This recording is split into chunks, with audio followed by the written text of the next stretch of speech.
तो आज हम लोग एक ऐसी मूवी के बारे में बात करने जा रहे हैं जो इंडिया की सबसे पहली सुपर हीरो मूवी थी और इस मूवी पर छोटे से लेकर बड़े सब क्रिएटर्स ने रोस्ट वीडियो बनाई है और उस रोस्ट वीडियो की वजह ये बताई है कि ये मूवी बच्चों वाली है। अब भाई एक तो इतनी पुरानी मूवी, ऊपर से इसके पार्टनर्स जो हैं वो पोगो और कार्टून नेटवर्क थे, तो ऑब्वियस सी बात है कि ये मूवी बच्चों वाली ही होगी। एनीवेज इन बातों को साइड पर रखते हुए हम बढ़ते हैं हमारे मेन टॉपिक की तरफ। तो आज हम इस मूवी पर एक एक्सप्लेनेशन वीडियो बनाएंगे जिसमें हम इसकी पॉजिटिव साइड्स को रिव्यू करेंगे। एंड आई नो आपने इसकी पॉजिटिव साइड वाली वीडियो कभी नहीं देखी होगी, तो बिना टाइम वेस्ट किए स्टार्ट करते हैं हमारा आज का मेन टॉपिक। तो मूवी के स्टार्ट में हमें एक इनडायरेक्ट विलन दिखाया जाता है जिसका नाम है मल्होत्रा, और इनडायरेक्ट इसलिए क्योंकि इसके पास पैसों के अलावा कोई सुपर पावर नहीं है। और ऑब्वियस सी बात है, अगर मूवी सुपर हीरो वाली है तो विलन के पास भी कोई सुपर पावर होना जरूरी है। तो मल्होत्रा एक बहुत ही पावरफुल और सक्सेसफुल बिजनेसमैन था। मल्होत्रा का मेन और सबसे बड़ा बिजनेस था केमिकल फैक्ट्रीज बनाना, लेकिन इतना पैसा होने के बावजूद भी इसके सामने एक बहुत बड़ी प्रॉब्लम थी, और वो प्रॉब्लम थी करतार सिंह नाम की ये छोटी सी कॉलोनी। अब मल्होत्रा की फैक्ट्री में केमिकल्स वाले ट्रक को आने में 2 दिन लगते हैं, लेकिन वही अगर इस कॉलोनी को खत्म करके यहाँ पर ब्रिज बना दिया जाए तो इसका 70 से 80% टाइम जो है वो बच जाएगा। लेकिन इस कॉलोनी की मालिक जिसका नाम था बेबे, वो इस कॉलोनी को छोड़ने को कभी भी तैयार नहीं थी, क्योंकि इस कॉलोनी में था 200 साल पुराना पेड़ जिस पर नेचुरली सिक्कों के खंड का आकार बना था। लोग इस पेड़ को बहुत ज्यादा मानते थे और यहाँ आकर अपनी मन्नतें भी मांगते थे और लोगों की मन्नतें पूरी भी होती थी। इसलिए बेबे इस कॉलोनी को बेचने को बिल्कुल भी तैयार नहीं थी। और जैसे ही मल्होत्रा के आदमी ने ये बताया कि हम वहां पर कॉलोनी खरीदने गए थे, लेकिन बेबे ने हमें मार के भगा दिया, तो मल्होत्रा को आता है गुस्सा और वो खुद जाता है बेबे से बात करने, लेकिन बेबे इसकी भी बेइज्जती करके वहां से भगा देती है, क्योंकि बेबे एक बहुत ही दलेर इंसान थी। लेकिन ये दलेर भी तब बनती थी जब ये 2 पैग लगा लेती थी। यार ये 180 ml के बाद बेबे किसी से मुलाकात नहीं, सिर्फ मुक्कालात करती हैं। देखिए मैं आपको बोल रहा हूँ। नाउमीट मूवी का मेन हीरो और बेबे का बेटा अमन, जो कि एक स्कूल में मार्शल आर्ट्स टीचर है, और टीचर तो ये बस कहने को है क्योंकि इसके स्टूडेंट्स इसकी जरा भी नहीं सुनते। एनीवेज अमन जब घर आता है और इसे पता चलता है कि मल्होत्रा आया था हमारी कॉलोनी को खरीदने, तो इसकी फटके हाथ में आ जाती है। ये बेबे को बोलता है कि बेच दो ये कॉलोनी मल्होत्रा को, क्योंकि वो बहुत खतरनाक आदमी है, वो हम सबको मार डालेगा। लेकिन बेबे इसकी बात मानने को भी तैयार नहीं थी, और बात मानने की बजाय उल्टा बेबे इसकी बेइज्जती कर देती है, क्योंकि अमन जो है वो बहुत ही डरपोक आदमी था, जो कि उसे नहीं होना चाहिए था, क्योंकि उसका जो बाप था सरदार करतार सिंह, वो पहले ऐसे सरदार थे जिन्होंने शाओलिन में जाके कुंफू सीखा था, और वहां पर उनकी सबसे बड़ी पावर मानी जाती थी उनकी फ्लाइंग किक, जिस वजह से उसका नाम पड़ा फ्लाइंग जट। लेकिन यहाँ अमन की सबसे बड़ी कमजोरी ही ये है, अमन को ऊंचाई से बहुत ज्यादा डर लगता है। एनीवेज अगले दिन मल्होत्रा के लोग अमन को अपने साथ मल्होत्रा के घर ले जाते हैं, जहाँ मल्होत्रा बड़े प्यार से अपनी बेटी के साथ खेलते खेलते अमन को इसकी बेबे को मारने की धमकी भी दे देता है। You're dead. और इसी के साथ एंट्री होती है हमारे मेन विलन की, जिसका नाम है राका। अब राका को किसी ने हॉलीवुड से लात मारी और वो आकर सीधा राजस्थान में गिरा है। राका पैसे लेकर लोगों का गेम बजाता है, तो बस फिर इसने यहाँ राजस्थान की सुपारी ली थी तो मार कर उनको चला गया मल्होत्रा के पास। अब मल्होत्रा कॉन्ट्रैक्ट किलर को कहता है कि जाके पेड़ काटो। भाई राका भी सोच रहा होगा कि कॉन्ट्रैक्ट किलर होके क्या क्या करना पड़ रहा है। एनीवेज रात को जब राका पेड़ काटने जाता है तो वहाँ अमन भी बैठा होता है। एक्चुअली अमन वहाँ बैठकर ताकतवर होने की टिप्स एंड ट्रिक्स ले रहा था। तभी अमन अचानक से देखता है कि राका पेड़ काटने जा रहा है, तो बस फिर हो जाते इनके बीच में मारा मारी शुरू, जिसमें मारा और मारी दोनों अमन को ही पड़ती है। तो लड़ते लड़ते राका ने अमन को खंड के निशान के ऊपर रखा और इसे जोर जोर से मारना शुरू कर दिया, तो बस फिर खंड के निशान से आ जाती है उसमें ताकत। और फिर जैसे ही राका ने मशीन उठाकर अमन को मारने की कोशिश की, तो अमन की पावर से आसमान में से बिजली उतरी, जिसने राका को उठाकर मल्होत्रा की फैक्ट्री में जाकर फेंका। और अमन जब अगले दिन अपने बेड से उठता है तो वो देखता है कि उसके जिस्म पर किसी भी किस्म की चोट का निशान नहीं है, तो वो कल रात के सारे सीन को एक बुरा सपना समझकर भूल जाता है। और फिर यही से होता है अमन का कमबैक।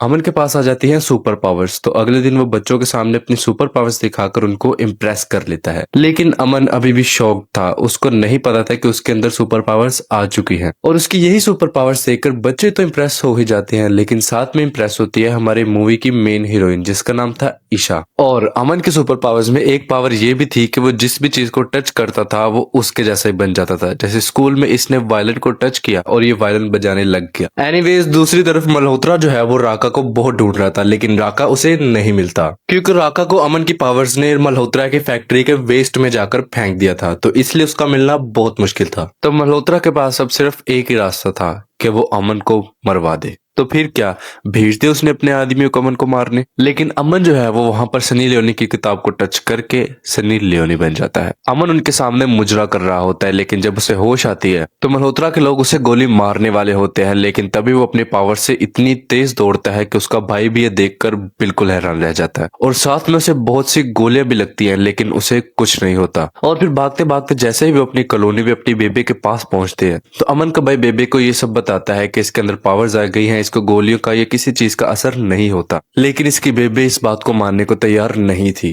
तो ये बेबे को लेकर जाता है अमन के पास। अब अमन अंदर जाकर सो चुका होता है और ये लोग जाकर अंदर उसके चाकू मारते हैं, लेकिन ये देखकर हैरान रह जाते हैं कि उसके जख्म अपने आप भरते जा रहे हैं। लेकिन जैसे ही उसका भाई उसके जोर से चाकू मारने वाला होता है, अमन की आंख खुल जाती है और उसको अपनी पावर से दूर फेंक देता है। तो इसके बेबे और भाई बहुत खुश होते हैं कि हमारा बेटा सुपर हीरो बन गया।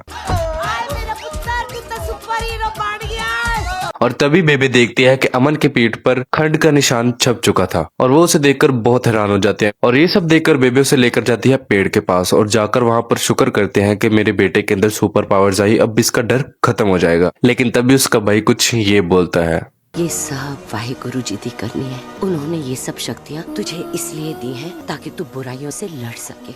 शक्तियाँ? मगर कौन कौन सी?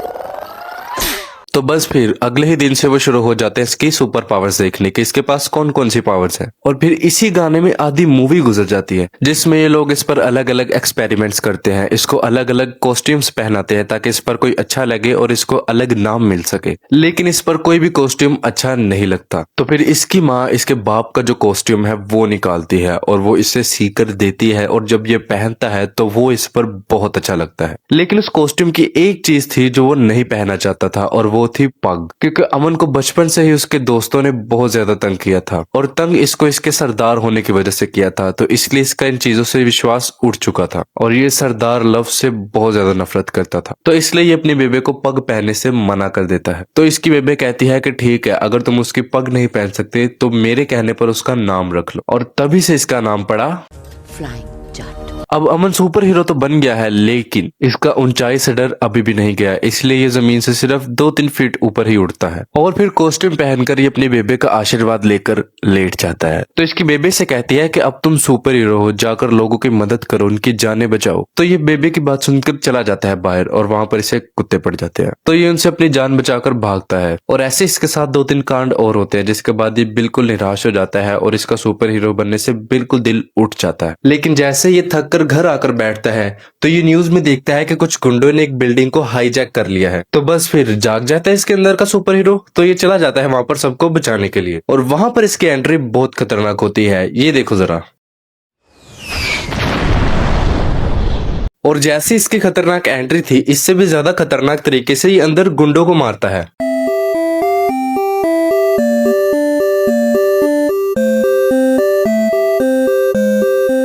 तो बस फिर इसके इसी कारनामे की वजह से लोगों में ये बहुत ज्यादा मशहूर हो जाता है। हर बच्चे और बड़े के नाम पर सिर्फ एक ही लफ्ज होता है, फ्लाइंग जाट। और इस काम के बाद ये लोगों की बहुत ज्यादा मदद करता है और बहुत से गलत काम जो है उनको भी ये रोकता है। और इस सब के बाद जैसे ही अगले दिन स्कूल जाता है तो ये देखता है कि स्कूल के बाहर मल्होत्रा के लोगों ने बहुत सा कचरा फेंक दिया है। लेकिन अब अमन बन चुका था सुपर हीरो, तो इसलिए इसको टेंशन नहीं होती। ये ईशा को लेकर आराम से अंदर चला जाता है और उसके अगले ही दिन ये सारा कचरा उठाकर मल्होत्रा के घर में फेंक देता है। और इसके अगले ही सीन में ये और ईशा पेड़ के नीचे बैठे होते हैं और ईशा इसे बताती है कि मुझे फ्लाइंग जेट से हो गया है प्यार। और ईशा इसे कहती है कि मैं उसे मिलना चाहती हूँ, तो अमन इसे बोलता है कि तुम मन्नत मांग लो, शायद तुम्हारी मन्नत पूरी हो जाए। और इतना बोलने के बाद अमन सीधा अपने घर जाता है ताकि कॉस्ट्यूम पहनकर उसके सामने आ सके। लेकिन यहाँ पर एक बहुत बड़ा ट्विस्ट आता है। अमन देखता है कि उसका कॉस्ट्यूम वहां से गायब है और जैसे ही वो बाहर जाता है तो देखता है कि उसका छोटा भाई जो है वो कॉस्ट्यूम पहनकर बाहर लोगों के सामने फोटोज ले रहा है। और ईशा भी इसे दूर से देखकर बहुत खुश होती है और फिर वो उसके पास जाकर इससे चिपकने लग जाती है। और अमन की ऊपर से देखकर बहुत जल रही थी। थी। लेकिन फिर वहां पर आ जाती है बेबे और बेबे लोगों को बताती है कि इसको चोट का या किसी भी चीज का कोई असर नहीं होता। तो बस फिर बेबे हो जाती है इसको मारना शुरू। अब पहले तो अमन भी वहां खड़ा होकर ये सब देखने लग जाता है, लेकिन जैसे ही बेबे तलवार निकालती है उसे मारने के लिए तो अमन सामने आ जाता है और अपनी बेबे को रोक लेता है। अब अगले दिन अमन अपने भाई को बहुत तंग कर रहा था, तो अमन का भाई उसे कहता है, हंसले साले हंसले,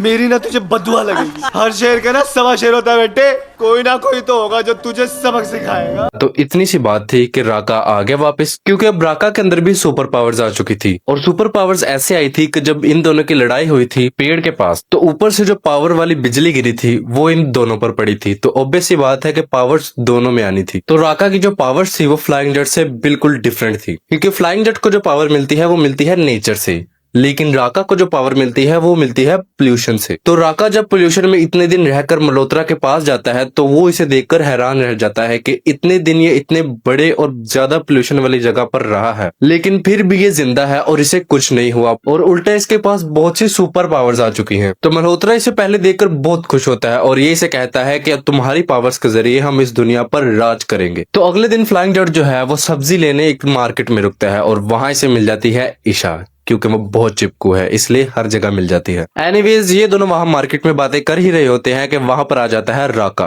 अब अमन भी इसे देखकर बहुत हैरान था कि ये तो उस दिन मर चुका था, तो ये दोबारा वापस कैसे आ गया। एनीवेज इनके बीच में बहुत ज्यादा लड़ाई होती है जिसमें फ्लाइंग जेट जीत जाता है, क्योंकि वहां पर पोल्यूशन नहीं थी। और दूसरी बात ये कि अभी राका के पास उस तरह की पावर्स नहीं थी, क्योंकि ये अभी पोल्यूशन में बहुत कम रहा था। तो राका फ्लाइंग जेट से हारकर फिर से मल्होत्रा के पास चला जाता है और वहां राका को पता चलता है कि मैं जितने पोल्यूशन में रहूंगा उतना ही मैं ताकतवर बनूंगा। तो बस फिर चला जाता है राका शहर के सबसे पोल्यूटेड एरिया में, फैक्ट्री एरिया, और वहां पर जाकर वो बहुत सी पोल्यूशन अपने अंदर ऑब्जर्व कर लेता है ताकि उसकी ताकत और बढ़ सके। तो एक बार फुल ताकतवर होने के बाद राका दोबारा आता है फ्लाइंग जेट से फाइट करने के लिए, और फ्लाइंग जेट भी वहां पर आ जाता है क्योंकि वो सुपर हीरो है तो वो कहीं भी आ सकता है। अब फिर से इनके बीच में हो जाती है फाइट, लेकिन इस बार इस फाइट में जीतता है राका, क्योंकि राका की ताकत अब बहुत ज्यादा हो चुकी थी। तो बस फिर राका फ्लाइंग जेट को बहुत ज्यादा जख्मी करके इसे वहां से भगा देता है। और फिर कुछ दिन जब राका को फ्लाइंग जेट नहीं मिलता तो वो शहर को तबाह करना शुरू कर देता है। अब बेबे, अमन और ये सब लोग देखकर वहां पर बहुत परेशान थे कि वो शहर की बहुत बुरी हालत कर रहा है, लेकिन यहाँ अमन की पावर्स भी ऑलमोस्ट खत्म हो चुकी थी क्योंकि उसके जख्म अब नहीं भर रहे थे। तो एट द एंड बेबी फैसला करती है कि हम इस कॉलोनी को छोड़कर यहाँ से चले जाते हैं, और ये फैसला इन्होंने इसलिए लिया था क्योंकि राका ने इनको न्यूज पर धमकी दी थी कि अगर 2 दिन में मेरे सामने फ्लाइंग जेट नहीं आया तो मैं इस पूरे शहर को खत्म कर दूंगा। तो इसलिए इन्होंने इस डर से शहर को छोड़ने का फैसला लिया था। लेकिन फ्लाइंग जेट एक आखिरी बार राका से दोबारा लड़ना चाहता था, क्योंकि उसके पास अभी भी सुपर पावर्स थी और उसको जो लोगों की आवाजें हैं, लोगों की पुकारे चीखें, वो उसको सुनाई देती थी। और यही सब जब अमन ने ईशा और बेबे को सुनाया तो वो भी ये सुनकर बहुत दंग रह गई।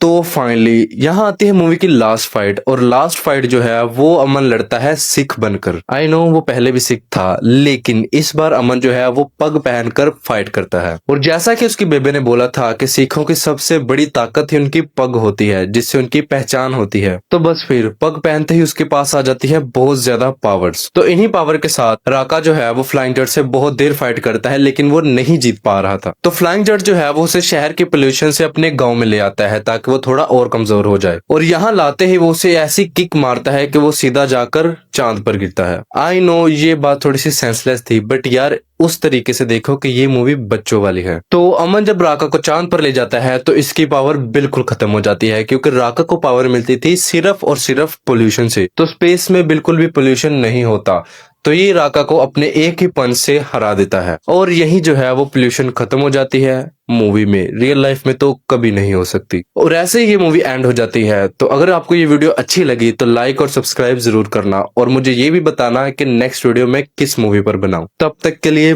Bye bye.